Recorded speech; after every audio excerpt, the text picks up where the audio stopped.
प्राणघातक हल्ल्यातील तरुणीला वाचवलेल्या रिक्षाचालक अमित मुळकेचा काँग्रेसचे जिल्हाध्यक्ष पृथ्वीराज पाटील यांनी केला सत्कार। सांगलीत 3 दिवसापूर्वी कॉलेजला जाताना भर रस्त्यात एका तरुणीवर कोयत्याने सपासप वार करून जीवघेणा हल्ला होताना अनेक लोक कॉलेज कॉर्नरवर बघत राहिले, पण मदतीला कोणीच पुढे येत नव्हतं।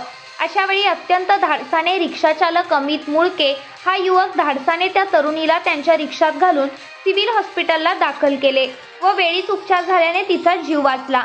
नव्या पिढीने हा अमितचा आदर्श घ्यावा असे आवाहन पृथ्वीराज पाटील यांनी केले।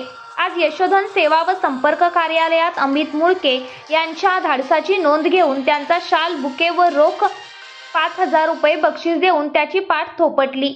या घटनेदरम्यान DYSP अण्णासाहेब जाधव यांनी दक्षता घेऊन योग्य पावले उचलून तरुणीला व त्यांच्या कुटुंबियांना आधार देऊन चांगले काम केल्याचे सांगितले।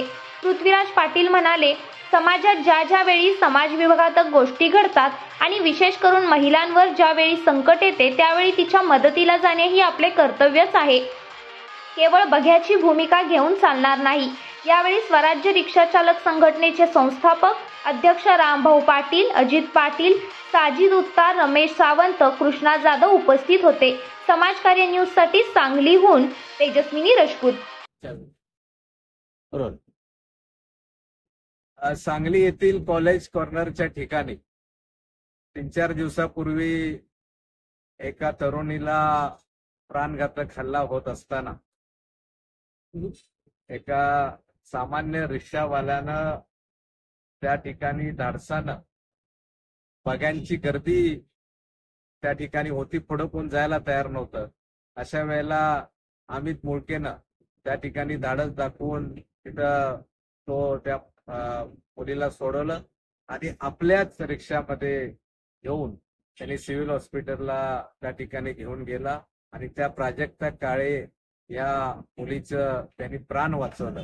त्याबद्दल आज अमितचं आम्ही या ठिकाणी अभिनंदन केलंय आणि त्याला अशा अनेक नागरिकांनी अशा घटनेला घाबरून न जाता त्या ठिकाणी कुठेही कायद्याची भीती न बाळगता, कारण कायदा वाचवणाऱ्याच्या बाजूनच असतो, कुणी वाहनातून घेऊन गेलं त्या वाहनधारकाला कुठलाही गुन्हा दाखल होत नाही। त्यामुळं आज अमितचा आम्ही सत्कार केला आणि त्याला रोख 5,000 रुपये देऊन देखील गौरवण्यात आलं।